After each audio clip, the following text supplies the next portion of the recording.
I got two diagnoses, right?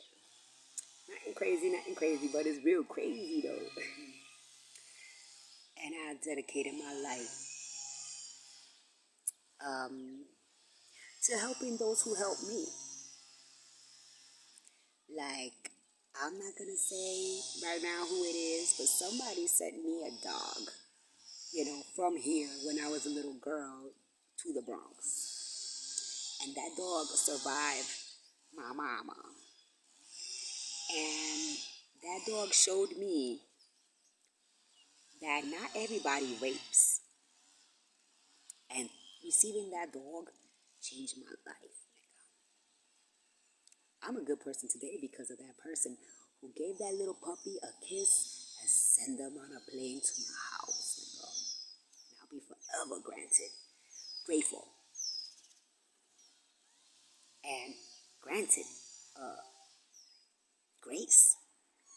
That was the grace of God that I'm giving you because it's been given to me. The thing is that like everything reverence to God. That you're gonna have your enemies, right? The 144. I like to talk shit about the 144. But damn, there's so much good to be done in this world. But I want to talk about this thing that I did. Okay, so I read my literature, okay, and I have two diagnoses. It's chronic pain. It's chronic pain because I have some Smith and Wessons in my femurs. So in each leg, the doctor says don't count that as extra weight. But I'm like, he's like, because it's part of you now, because I have some Smith and Wessons iron bars and stuff in my thighs. It's called crutches due to some invasive drilling when I was a child. Um, and keep losing my train of thought is so annoying.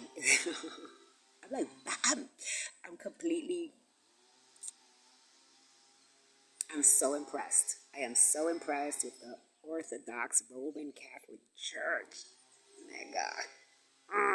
So impressed. Little boy is sainted. I got something to protect, I might not have been allowed to go into soul. I was not allowed to become a nun. I'm being forced to find a husband. Yo, it's hard out here to find somebody when you're bright before God. So I'm looking for someone who is bright before God. And I always get hit up. I'm always getting hit up by polyandrous or like you can have 4 husbands, you can have 38 husbands, and I'm like, come on, man. You're like, oh, before God, so many slaves, so many followers, so many sheep for that shepherd, whatever. But the thing is that I keep losing my train. It's like I don't want to say it, but I was in my NA meeting because not only do I have chronic pain, but I'm diagnosed with addiction, and I'm not like I'm not the typical addict, but I'm someone that can't live without attending to my chronic pain, and I have to use more, something stronger, something cooked, something processed for my chronic pain because eating pineapples and shit, that shit don't get me by. Um, and beef and pork, love it, but it don't get me by. The greens, it don't get me by. The fucking spicy, the capsicum, the eggs, the barley, that shit don't get me by. I need drugs, nigga. So Tylenol, I come to the world of Tylenol, and but the evil follows me. So there's this bitch in Narcotics Anonymous showing up, right? This bitch looks a whole lot like a motherfucker when I left my mama in Jersey. I had I had given her an apartment, furniture, you know, house, I re fucking furnished her the home of her two sons, you know, and that I left to her when I left. I was like, yo, man, you gotta keep all your family. I can't deal with y'all no more. You know, I got my own life to live, man. But she passed away. So anyway, when I was still in her house, Jersey, visiting, I was like looking out, and I had seen this girl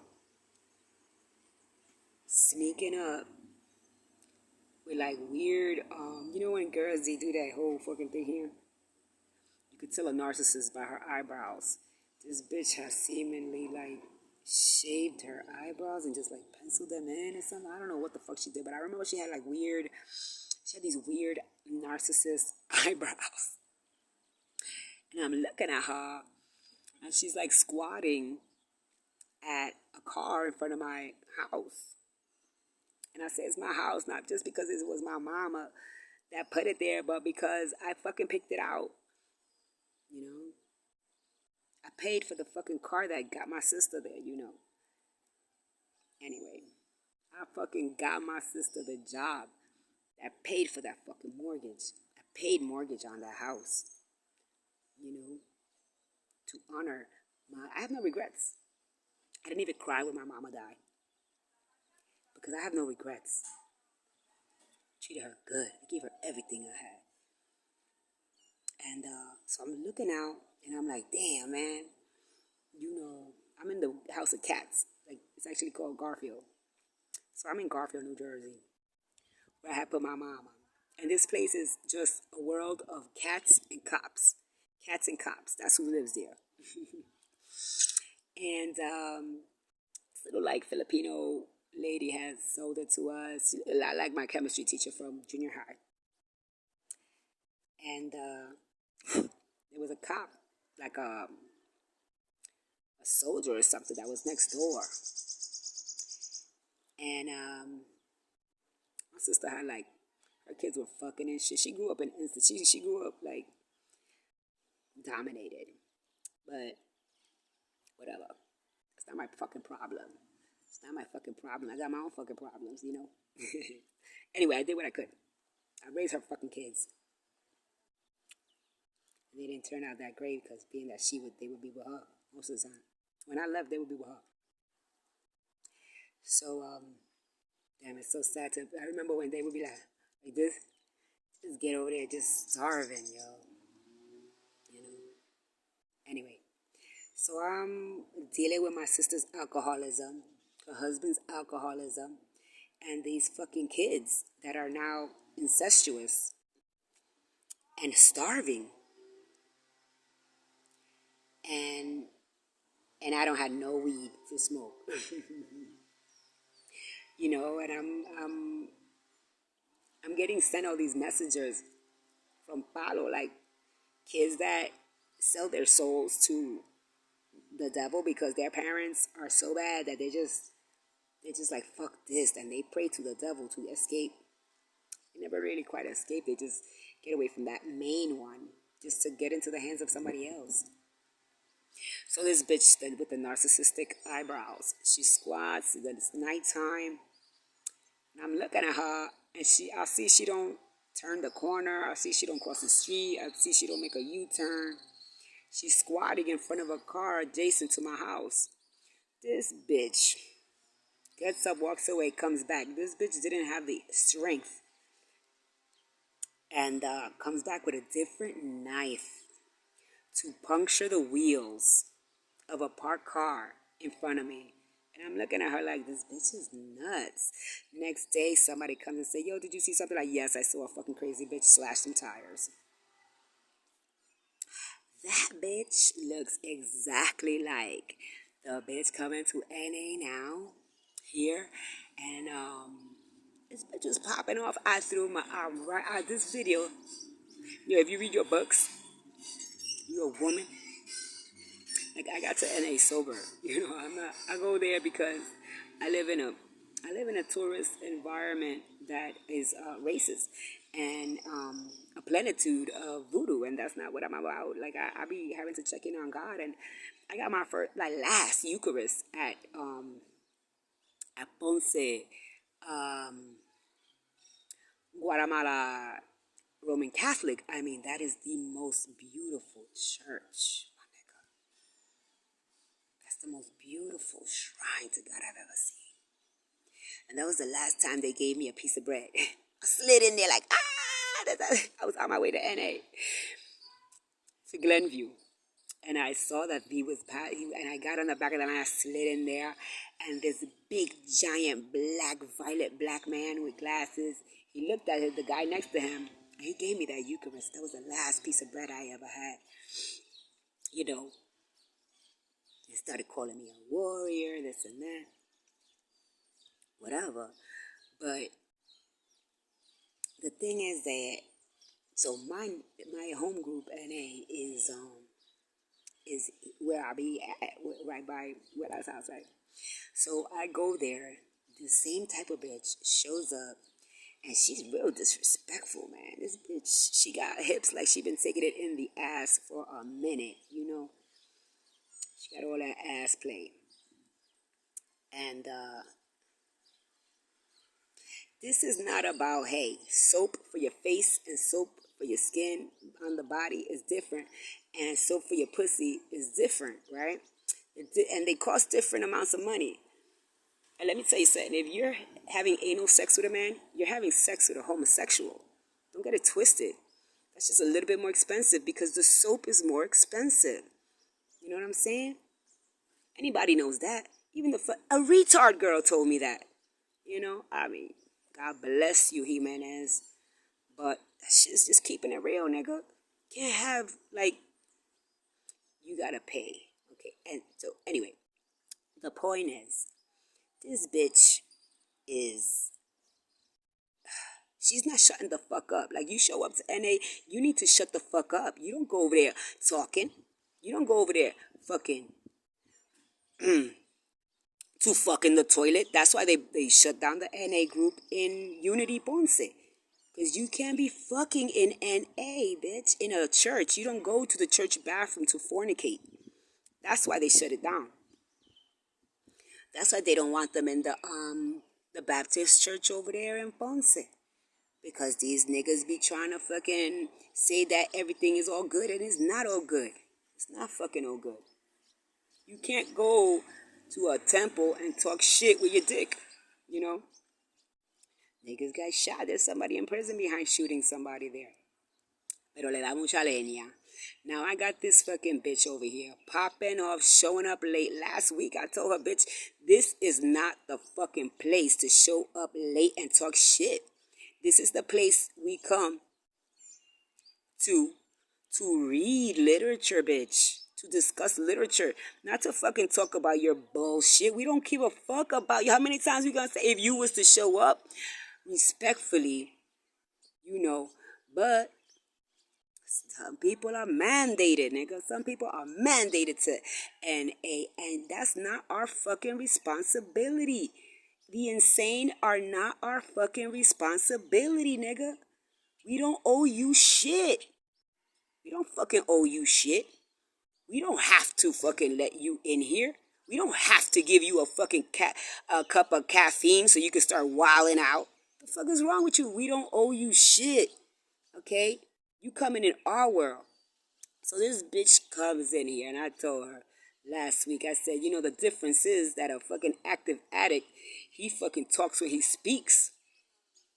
So when you pissing me off, what I'm going to do is instead of spitting on you like you deserve, what I'm going to do traditionally is take the coffee and throw it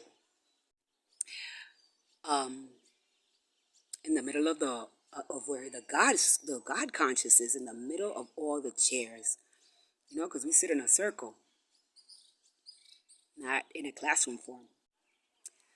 This bitch shows up next day a little less late, but just talking shit, like just come in like she fucking like what the fuck? The meeting was on. It was late. And she's just agarrando atención, picking up chapas like she's sober. She's like, yeah, I got all these days sober, bitch. The only one that don't know that you're not fucking sober is you, bitch.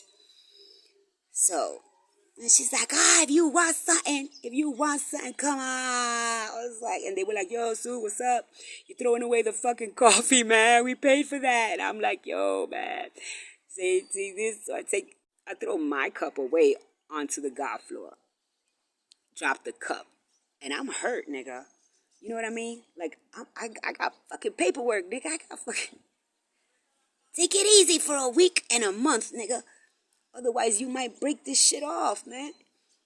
I don't want another surgery because I know I'm an addict.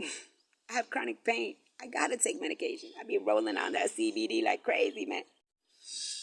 But you best believe I'll be on that CrossFit. I'll be on that powerlifting. I'll be on that 120. So I already got my own shit going on. I'm already dealing with a mafia full of fucking. Okay, they call my man. He was a prodigy. He would call them narcissistic personalities, where I'm a genius and I call it rape culture. You whatever. But so I take the coffee and like the book says, you gotta let go of the coffee. So I start spilling the coffee into the fucking zafacon and they start waddling. They're like, oh my God. But when you know your literature, I'm throwing this. And I say to them, this fucking coffee is being poured for the people who have died. For the addicts who have died. For the dead fucking addict, nigga. And then she stops. She's like, but she's still popping off. And they're like, yo, Sue, go outside, go outside. Most of the fellas are outside because apparently this bitch was like talking shit for a minute. And I'm like, oh man, trying to get geed. And I just like, I don't really care, but I'm like surprised because I'm injured. So I'm trying to pour my next cup of coffee, my cup of coffee. I left there a little bit for me. So I grab it. I make my little cup of coffee. I'm like, nah, I don't got to go outside. I don't got to go outside. I'm here for a fucking meeting. I'm following the literature. So anyway, this bitch sits down. Because I'm not coming out of character. This bitch sits down.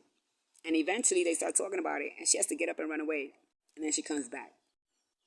And I'm like, bitch, weren't you the one that slashed those fucking tires? Weren't you the one that fucking slashed some tires across the street from my fucking house? The fuck you? Why are you trying to get my attention? I'm fucking bright, nigga. I'm bright before God all day.